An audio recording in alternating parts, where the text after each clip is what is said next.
Okay, so greetings to everyone. Welcome to CAP Engineering Video Tutorials. Okay? So, ang subject natin ngayon is Geotechnical Engineering. Okay? Ito yung ating Module 1, Part 3. Okay? Ito na yung last part natin. Wherein, ang iti-take up natin na topic is a basic principle of compaction of soil. Okay? Soil na i-compact natin is a granular soil. Meaning, granular soil is yung mga, yung soil na, yung grain ng solid particles is bigger than clay. Okay? So, like sand, and etc. Okay? So, dito sa video na ito is i-explain ko muna yung concept niya. Okay? So, okay. Let's start. Okay, so example lang tayo ng isang loose volume of soil. Okay? So, ano bang ibig sabihin ng loose volume of soil? Okay? Ang loose volume of soil is yun yung mga lupa na nabungkal or maluwag na lupa. Okay? Or sa Bisaya, in Bisaya, that is bungkal nga yuta. Okay? So, from the word compaction, okay, i-compact natin yung soil. Okay? Paano natin i-compact yung soil? Okay? Ma-compact natin yung soil. Okay? Pag nag-apply tayo ng load above ng soil. Okay? So, ito yon. Okay? Kapag tayo nag-apply ng uniform distributed load, no, wherein at the top of the soil, okay? Meaning, yung loose volume of soil mo is magko-compress. Okay? So, i-illustrate ko sa inyo itong nangyayari. Okay? Pag na-compress na yung soil mo is ma-dense volume na siya. Okay? Meaning, sumisiksik siya. Okay? So, ito na yung compressed volume of soil. Or, tinatawag natin niya, dense volume of soil. Kasi nag-apply tayo ng load na uniform distributed load para ma-compact natin yung soil. Okay, gets nyo? Okay? Paano nagkaroon ng compression? Okay? So, kapag nag-apply ako ng load above the soil, may expulsion na mangyayari. Okay? Yung volume ng void spaces, air at water, is lumalabas. Okay? Mag-explode sila palabas due to the load applied. Okay? At yung mangyayari sa solid particles is sumisiksik sila. Okay? So, yun yung bakit tinawag ito na dense volume of soil. Okay? Nakuha nyo? Okay? So, i-draw lang natin yung properties of soil niya. Okay? Ito yung original or loose state of soil natin. Okay? Ito yung ating properties of soil. Okay? So, ito yung ating height ng solid particles or denoted as HS. And ito naman yung height ng void natin. Okay? Ito yung height ng void natin. Okay, bakit yung height ng voids is equal to E times HS? Okay? 'Di ba alam natin na kapag sinabi nating void ratio, okay? Void ratio is equal to the volume of void divided by the volume of solids. Okay? And then, yung area natin, A, is uniform. Okay? Uniform all throughout sa height ng volume of soil. So, therefore, we can say that height of volume times area, okay, that is the volume of void, and then over HS times area. So, cancel natin area, cancel yung area. So, therefore, the height of the voids is equal to E times height ng solid particles. Okay? That's why ganyan yan. Okay, gets nyo? Okay? So, ang total height ng volume of soil natin is ito yan. Denoted as H. Okay? Is equal to HS times 1 plus E. Okay? Yung H natin is yun yung original height natin or height ng loose volume of soil. Okay? At kapag nag-apply ako ng load, okay? Kapag nag-apply ako ng load, anong mangyayari? Di ba sinabi ko na kapag nag-apply siya ng load, is magkukompress. Okay? Kung magkukompress siya, yung volume ng soil mo is mag-change, wherein decreasing. Okay?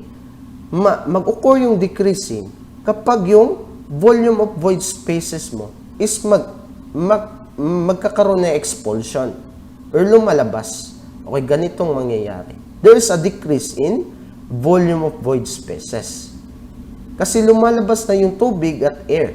Okay, during the application of the applied load. Okay? Pero hindi mangyayari nga magbabago yung solid particles natin. Okay? Yung solid particles ng loose volume of soil is the same sa volume of solid sa compressed or dense state of soil. Okay? Kasi ang nangyayari lang dito is yung solid particles is sumisiksik sila. Okay? Para ma-densify yung soil. Okay, gets nyo? Okay, so ito yung height ng solids natin. And then, okay, anong mangyayari kung nag-change ang volume of voids? Okay? Anong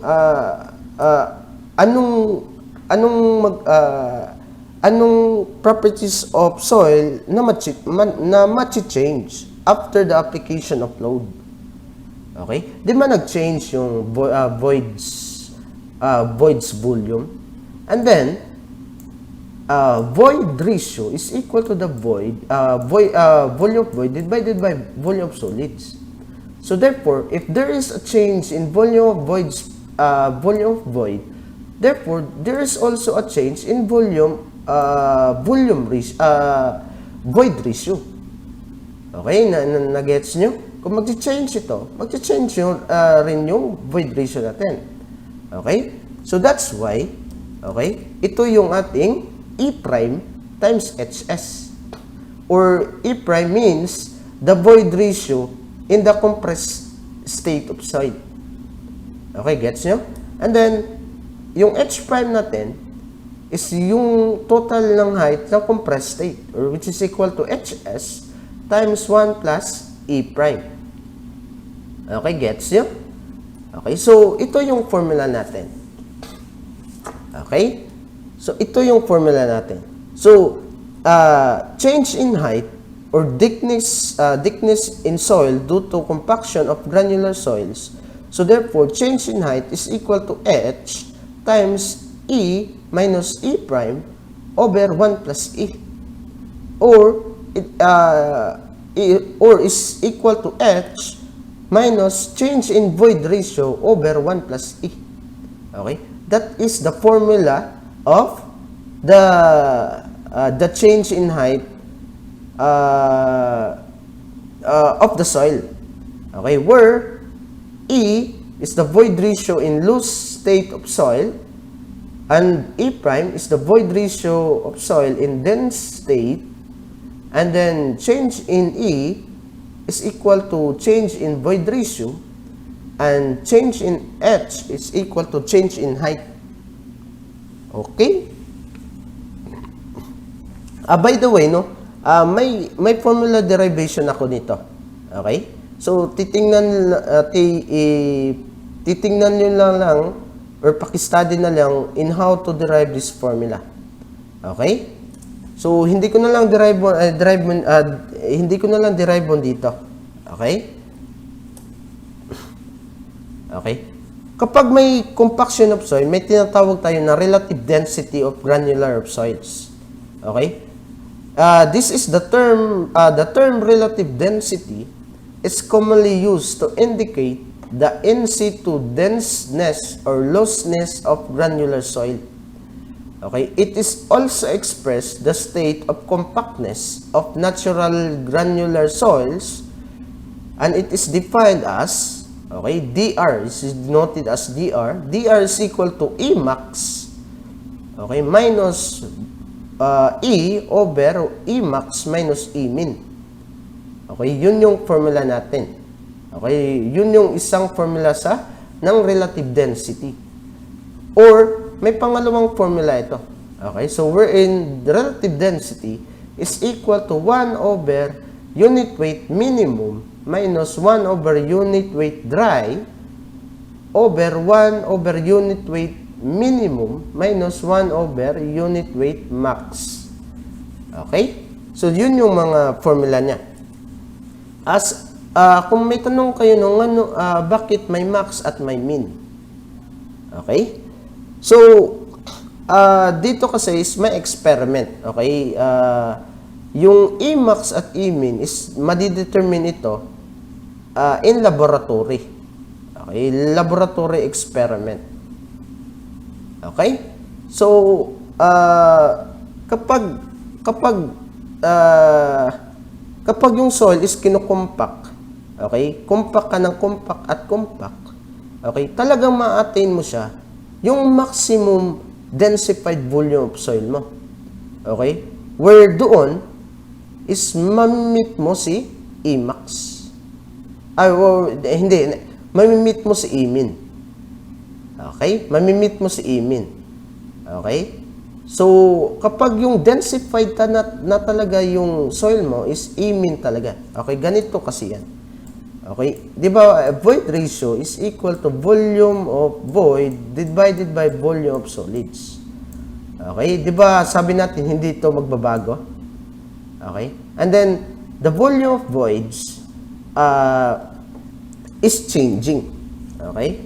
Kapag matagal ka na nag-compact at compact, talagang liliit ito. Okay? Liliit at liliit talaga ito. Okay? Kapag liliit at liliit yan, no? So, therefore, yung void ratio mo is decreasing also. Okay? So, decrease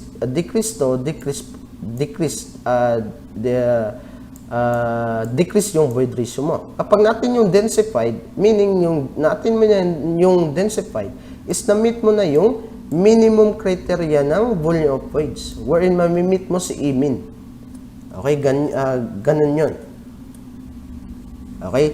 Where dr represent the relative density or usually given as percentage. Or E is equal to NC2 void ratio of the soil. NC2 is meaning the natural state of soil. Okay? Where E max is equal to the void ratio of soil in the loosest state. Okay? Loosest state. And then E min is equal to the void ratio of the soil in the densest state. Or pinaka-compressed na talaga. Okay? And then unit weight dry max is equal to dry unit weight in densest state. Okay? And then unit weight dry minimum is equal to dry unit weight in loosest state. And then unit weight dry is equal to NC2 dry unit weight. Okay? Okay, so, yun. Okay, mag-sample problem na tayo, no? Okay, so, a building requires a 10,000 cubic meter fill at a void ratio of 20%. Material for earth fill was available from a borrow site at 320 pesos per cubic meter. It was found out that the average void ratio from the borrow site is 80%. Estimate the total cost of fill in million. Okay? So, para madali nating ma-analyze to, kailangan i-figure out natin siya para hindi tayo malito. Okay? So, ito yung solution natin. Okay? So, una, i-draw muna natin yung borrow site natin. Okay? Ito yung borrow site natin. Okay, meaning borrow site is doon tayo kukuha ng volume of soil na i-fill natin doon sa atong filling area.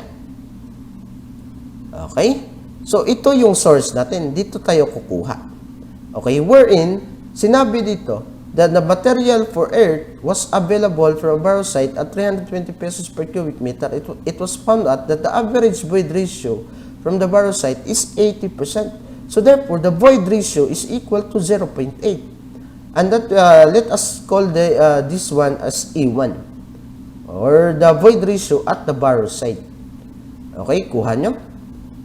Okay? Kapag na-transfer na natin yun, kapag na-transfer na natin yung lupa ng borrow site dun sa filling area natin, and then i-compact natin siya. Okay? I-compact natin siya. At ito yon. Okay? Once na-compact na natin yung area, okay? Compressed or dense state ito. Okay? Wherein the volume, the void ratio of the compressed state of soil is equal to 0.2. Okay? Kasi sinabi dito na a building requires a 10,000 cubic fill at a void ratio of 20%. So therefore, the compressed state of soil in the filling area is 0.2. That was 0.2 to. Okay? And then, the required volume dito, okay? The required volume dito na compressed state, okay? Ito yun. The volume of dense is equal to 10,000 cubic meter. Okay? So, ang tanong, okay? Ilan bang volume of soil ng borrow site ang needed natin, okay? Para ita-transfer at i-compress natin, and then yung densified volume niya is equivalent to 10,000 cubic meter. Okay? So, what is the volume loss? Okay? Dapat kunin natin muna yan. Okay? Kasi yung tinatanong sa problem is estimate the total cost of fill in million. Okay? Para makuha natin yung total cost of fill, okay? Kailangan natin kunin yung total volume needed natin. And then, i-times natin siya sa 320 per cubic meter to determine the total cost in filling the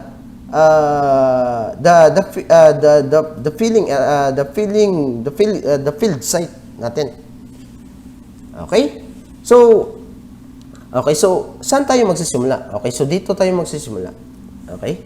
Di ba sinabi natin na yung loose state ng soil at volume ng solids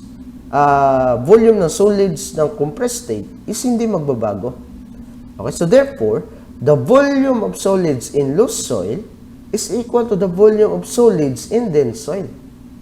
Okay, di ba sinabi ko doon sa properties of soil, ang volume of solids niya is hindi talaga magbabago. Talagang constant yan. Okay? Okay, so therefore, we know that the volume of voids is equal to the volume of solids. Wherein alam natin na total volume is equal to the volume of voids plus volume of solids. At kung in terms of volume of solids to, so volume of solids is equal to volume minus volume of voids. And then, we have the porosity. Now, we know the porosity is equal to the volume of voids divided by volume. Okay? And then we have that N, okay, volume of voids is equal to the porosity times total volume. Okay? And then, using this, using this equation, substitute lang natin to. Okay? Substitute lang natin to dito. Okay? So, we have volume of solid is equal to total volume minus porosity times volume. Okay? And then, factor out natin siya. So, therefore, the volume of solids is equal to 1 minus N times total volume. Okay? That is the formula of the volume of solids is 1 minus N times V. Okay? So, ang una natin kunin is kunin muna natin yung porosity. Okay, porosity ng loss at porosity ng dense. Okay, so unahin natin sa N1. N1 means the porosity of the loss state of soil. Wherein, wherein E1 over 1 plus E1, or 0.8 divided by 1 plus 0.8, that is equivalent to 0.444444. Okay? Talagang taasan natin yung decimal niya. Okay? Kasi maliit yung number natin. Okay? Kapag magra-round off tayo ng dalawa lang, is talagang malaki yung epekto sa answer natin. Okay? So, para less effect siya, kailangan 5 decimal tayo. Okay? So, to solve the porosity at the compressed state is equal to E2 over 1 plus E2. Or, that is equivalent to 0.2 over 1 plus 0.2 is equal to 0.1667. That is the porosity of the dense state of soil. Okay? Di ba sinabi natin na ang volume of solids at loose soil is equal to the volume of solids at dense soil. Okay? So, anong dapat natin gawin?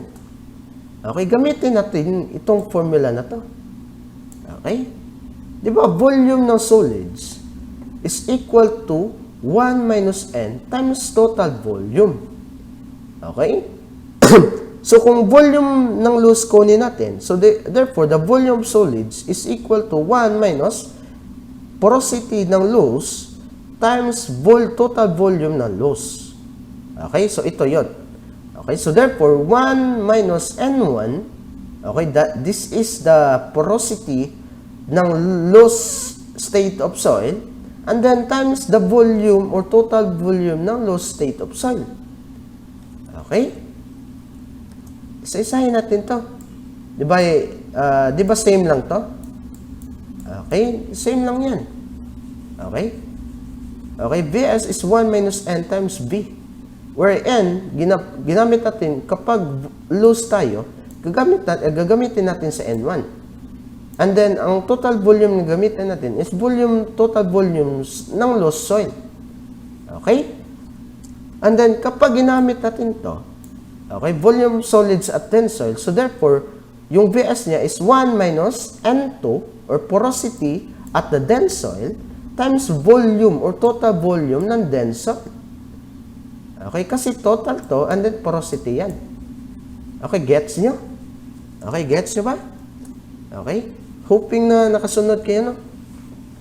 Okay, so therefore, substitute natin. So, 1 minus 0.444 times volume ng loose is equal to 1 minus 0.1667 times what is the volume, total volume ng dense soil. Okay? Ito yung total volume ng dense soil, and that is 10,000 cubic meter. Okay? So, now we can solve now the total volume ng loose soil, which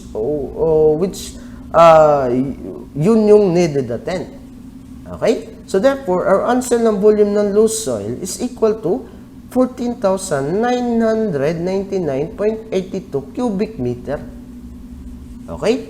So, alam na natin kung ilang volume or ilang cubic meter na bibili natin sa borrow site.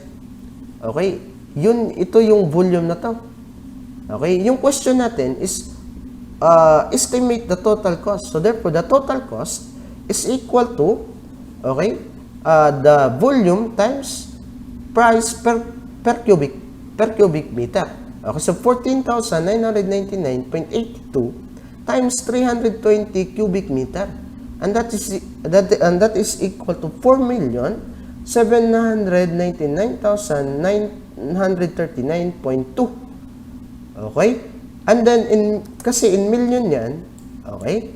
So, therefore, our answer will be, I think this is 4.8 million lang to. Okay? This is 4.8 million lang to. Okay? I-correct na natin yun. Hindi, this is 4.8 million lang yan. Okay? Okay, may error tayo, no? Okay, may error tayo. Anong dapat tingnan? Okay, ito na lang para matabunan. Okay?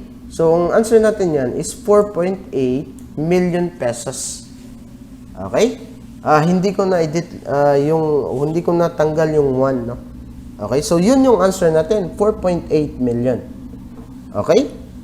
So, may alternative solution tayo. Okay? May alternative solution tayo. Okay? I-change ko lang. This is 4.8 million. Okay? Okay, so, ito no, di ba sabi natin, ang volume ng solids ng loose is equal to the volume of solids ng dense. Okay? So, kapag same lang sila ng volume ng solids, itong dalawang volume na to, therefore, equal lang sila ng weight. Okay? Equal lang sila ng weight. Kasi same lang yung volume ng solids eh. Okay? So, therefore, weight of soil solids at loose soil is equal to weight of soil solids at dense soil. Okay? Dense to. Okay? Dense to. Okay? Hindi to loose. Dense to. Okay? And then, we know that unit weight dry is equal to weight dry divided by the total volume. And then, kung kunin natin yung weight dry is equal to unit weight dry times volume. Okay? That's it, di ba? Okay? So, kung gamitin natin itong formula na to, okay? Itong formula na to, magkakaroon tayo ng, okay? Hindi pa, alam natin na ang weight ng dry, okay? Ng weight ng dry is equal ng weight ng solids. Okay? Kapag dry, di ba sabi natin, kapag dry yung soil, okay, walang tubig. Okay? And then, kung walang tubig, walang weight ng water. Okay? At yung dry is may volume of air. Pero yung weight ng air is negligible. So, therefore, weight ng dry is equal to weight ng solids. Okay, gets nyo? Okay, so, therefore, weight ng solids is equal to unit weight dry times volume. Okay, ito, galing lang dito. Okay, galing lang siya dito. Okay? So, therefore, using this formula, magkakaroon tayo ng, okay, unit weight dry, okay, gamitin natin to. Okay, gamitin natin to. Okay? Unit weight dry is equal to unit weight dry loose times volume ng loose is equal to unit weight dry ng dense state times volume ng dense state. Okay? Di ba? Unit weight times volume, that is weight. Okay? And that unit weight times volume, that is weight also. Okay? Kung equal yan, di ba yung weight ng dry, di ba dry ito? That dry yan. Okay? So, therefore, solids lang yan. Okay, yun yung concept niya. Okay, gets niya? Okay, gets niya ba? Okay. Okay, so proceed tayo. Okay, so we know that the unit weight dry is equal to GS over 1 plus E times unit weight of water. Okay? So, yung GS natin is hindi given. Okay? Actually, pwede kayong mag-assume ng any number nito. Hindi magmamatter. Kasi makakancel out siya. Okay, itong gawin natin. Okay, i-substitute lang natin to. Yung dry niya. Okay, unit weight dry. Okay, so therefore, GS over 1 plus E, okay, yung E natin gamitin is, I think E prime to. Maraming error, no? Okay. So, tingnan ko lang. Okay. That is our E1 and this is our E2. Okay? So, substitute natin yan. Okay? So, therefore, GS over 1 plus E1, okay, sa loose muna tayo. So, times unit weight ng water times volume ng loose soil is equal to GS, okay, nasa dense na tayo. So, GS over 1 plus E2. Okay, E2 natin is the void ratio at the compressed state. Okay, times unit weight ng water times 10,000 cubic meter. Okay, kasi yung volume ng dense natin, okay, ito yung volume ng dense natin, which is equivalent to 10,000 cubic meter. Okay, and then, by rule of algebra, makakancel yung GS natin. At ano pa? Makakancel yung unit weight ng water. Okay? So, ang matitira na lang yung volume ng loose over 1 plus, what is E1? E1 is 0.8. So, that's why 0.8 ito is equal to 10,000 over 1 plus E2. E2 is equal to 0.2. That's why 0.2 yan. Okay? Kung solvein natin yung volume ng loose, it is equivalent to 15,000 cubic meter. Okay? Gets nyo? And then, the total cost is equal to 15,000 cubic meter times 320 pesos. Okay? This is 320. Correct na lang, no? Okay? This is 320. Okay? I-check ko lang kung... Okay? So, i-check ko lang. So, 15,000 times 320. Okay, so therefore, this is 4.8 million. Okay, so okay lang yung solution natin. Ito lang yung, okay lang yung answer natin. Ito lang yung error na sa atin. Okay, so therefore, the total cost is equivalent to 4.8 million. And that is the same. Okay? The same lang yan. Okay, kasi alam natin na 4.8 million yan. Okay? Diba? 4.8 million yan. Okay? Gets niya? Okay, so another sample problem tayo. Okay, sample problem 1.6. Okay, madali lang to. Okay, a loose and compacted sand filled 6 feet in depth has a relative density of 40%. Laboratory test indicated that the minimum and maximum void ratios of the sand are 0.46 and 0.9 respectively. The specific gravity of solids and the solids of sand is 2.65. Question A, what is the dry unit weight of the sand? Okay. B, if the sand is compacted, okay, to a relative density of 75%, what is the decrease in thickness of the 6 feet fill in feet? Okay, so unahin natin yung dry unit weight ng sand. So, ito yung solution natin. Okay? So, given tayo ng relative density, no? Given tayo ng relative density. And we know that the relative density is equal to E max minus E over E max minus E min. Okay? Yun yung uncompacted, meaning natural to. Or yun yung loose soil natin. Okay? Kasi uncompacted siya. Okay? Natural soil lang natin yun. Okay? So, therefore, the relative density of the loose soil natin, which is equal to 0.4. Okay? So, that's why 0.4 is equal to E max natin. What is our E max? E max is 0.9. Okay? So, 0.9 minus the void ratio at the relative density of 40%. Okay? Divided by 0.9 minus the E min. What is our E min? This is 0.46. Okay? So, minus 0.46. Okay? To solve that one, we have the void ratio at the natural state, which is equivalent to 0.724. Okay? So, yung pinadetermine sa atin is dry unit weight ng sand.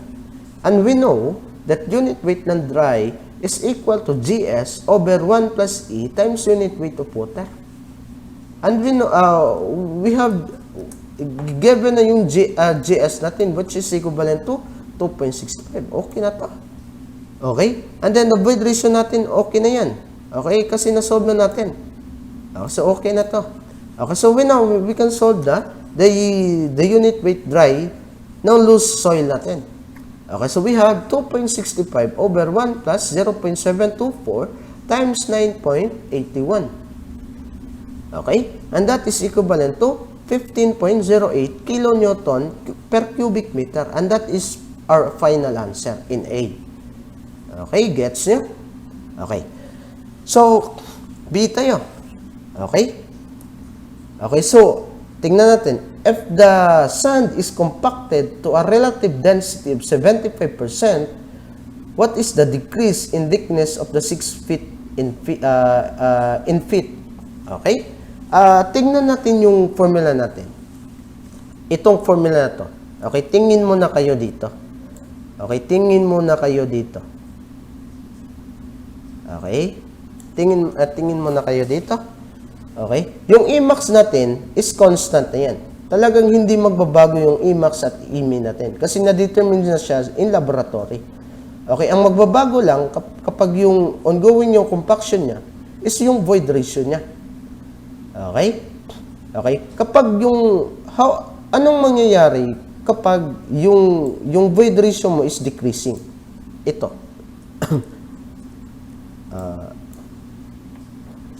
Change ko lang, no? Anong mangyayari kapag yung void ratio natin is magdi-decrease due to compaction of soil? Okay? Diba, kapag liliit ito, okay? This is greater. Okay? Okay? Kapag liliit yung E, yung E max minus E natin is lalaki. Okay? Kapag lalaki yan, therefore, yung relative density mo is lalaki. Okay? So, gets nyo? Okay? Kapag yung liliit yung void ratio, conclusion tayo. Okay? Kapag liliit yung void ratio natin, lalaki yung relative density niya.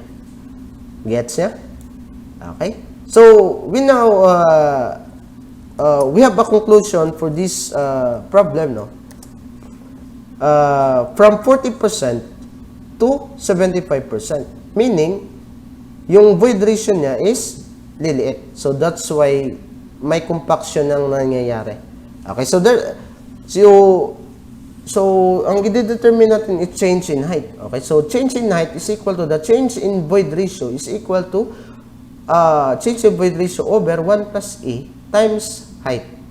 Or, this is equal to E minus E prime over 1 plus E. Okay?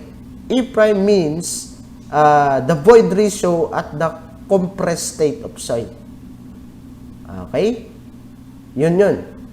Okay? So, yung E natin, yun yung natural na void ratio, and then yung E prime, yun yung compressed state, void ratio ng compressed state. Okay? So, next. And we know that the relative density is E max minus E over 1 plus E max minus E min. Okay? To use, dahil yung relative density niya is nag-increase to 75%, therefore, yung void ratio natin is mag-change. Okay? Which is liliit siya. Okay? So, that's why we call that E prime, no? So, substitute natin. So, 0.75 is equal to 0.9 minus E prime over 0.9 times, minus 0.46. And E prime natin is equivalent to 0.57. Okay? And then, anong susunod natin gawin? Okay? So, dito lang tayo kasi meron na tayo dito. Meron na tayong void ratio ng loose state ng soil. And then, we have this one. Okay? And then, we have the original height of the field, which is 6 feet. Okay? So, therefore, okay na to. Okay na to. Okay na yan. Okay na to. So, therefore, we can now solve the change in height. Okay? So, ito yan. Okay? So, 0.724 minus 0.57 divided by 1 plus 0.724 times 6 feet. Okay? And that is equal to 0.536 feet. And that is our final answer. Okay?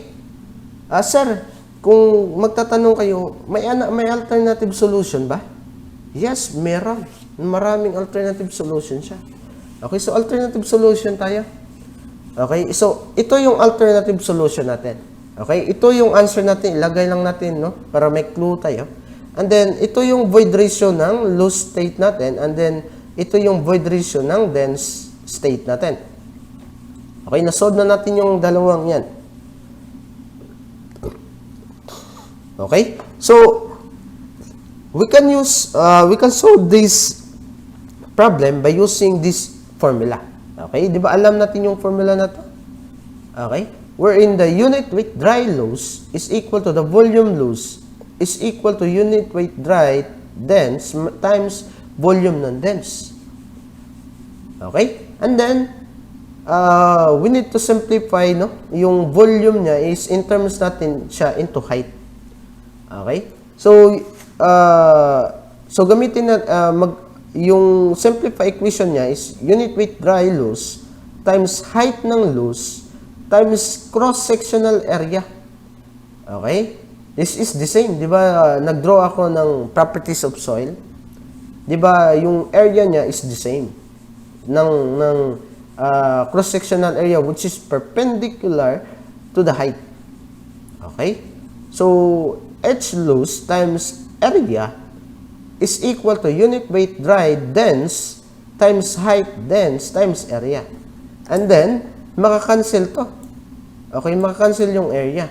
And then, we have the simplified formula of unit weight dry loss times height loss is equal to unit weight dry dense times height dense. Okay? Okay, so, let this be our equation 1. Okay? So, ano ba yung aim natin? Di ba yung pinadidetermine is change ng height? Okay? Kapag sinabi natin height ng loose, that is 6 feet. Okay? Pero pag sinabi natin height ng dense, yung height ng compressed state ng soil, that is the compacted height ng 6 feet fill. Okay? And we know that the change in height, okay, is equal to height ng loose, okay, minus height ng dense. Okay, that's it. Okay? If we can find the heights at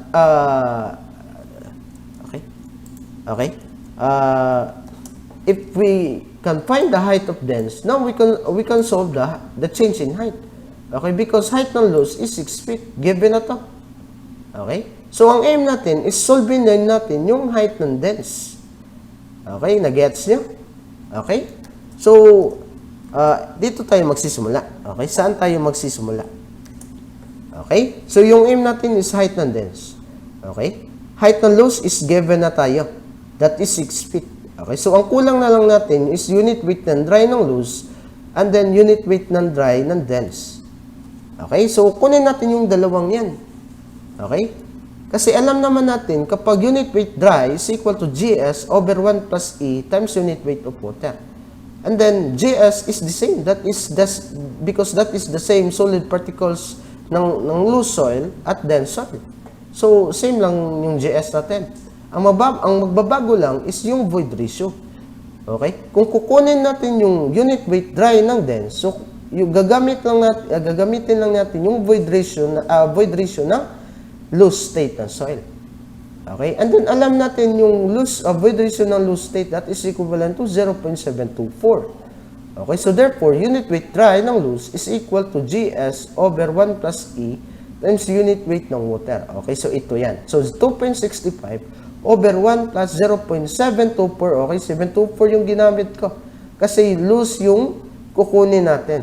Okay? Times 9.81. That is equivalent to 15.0792 kilonewton per cubic meter. Okay, gets nyo? Okay, gets nyo ba? Okay, ang next natin gawin is solvein natin yung unit weight ng dry ng dense state ng soil. Okay, so ito yun. So GS over 1 plus E prime times unit weight ng water. E prime is that represent the void ratio in the compressed state ng soil. Okay? So, therefore, 2.65 is 2.65 over 1 plus 0.57. Okay? Yung dense, yung kukunin natin, so gamitin natin yung void ratio ng dense. So, plus 0.57 times 9.81. And that is equivalent to 16.5583 kilonewton per cubic meter. Okay? So therefore, mayroon na tayo dito. Okay? So okay na yung dry ng loose, unit weight ng dry ng loose. Okay? Given na to. Okay? Unit weight ng dry ng dense. Okay na yan. So therefore, we can now solve the height ng dense. Okay? So therefore, from equation 1, we have, okay, substitute tayo. Okay? Unit weight dry ng loose, that is equivalent to 15.0792. Okay? And then, what is the height ng loose? That is 6 feet. That is the original height of the soil. Okay? Ito yan. Okay? Is equal to, okay, is equal to unit weight dry non-dense. What is the unit weight dry non-dense? This is 16.5583. That's why is equal to 16.5583 yan. Okay? Times height ng dense. Okay, so therefore we can now solve now the height ng dense. That is equivalent to 5.464 feet. Okay? Okay, kung solving, and then we can now solve the change in height. Okay, change in height is equal to the height ng original minus height ng final. Okay, we're in 6 minus 5.464 feet. Is equal to, that is equivalent to 0.536 feet. And that is the same. Okay? The same lang yan. Okay? Pili kayo kung saan kayo komportable. Okay? Ang importante is, kailangan talaga is, yung nakuha niyong concept. Okay? Para kung iikot-ikutin ko yung problem, hindi kayo malilito. Okay? Okay, so that's it, no? So, okay, so that's it. That's the end of our part 3. Okay, the end of the part 3. Thank you for watching, and God bless. Okay?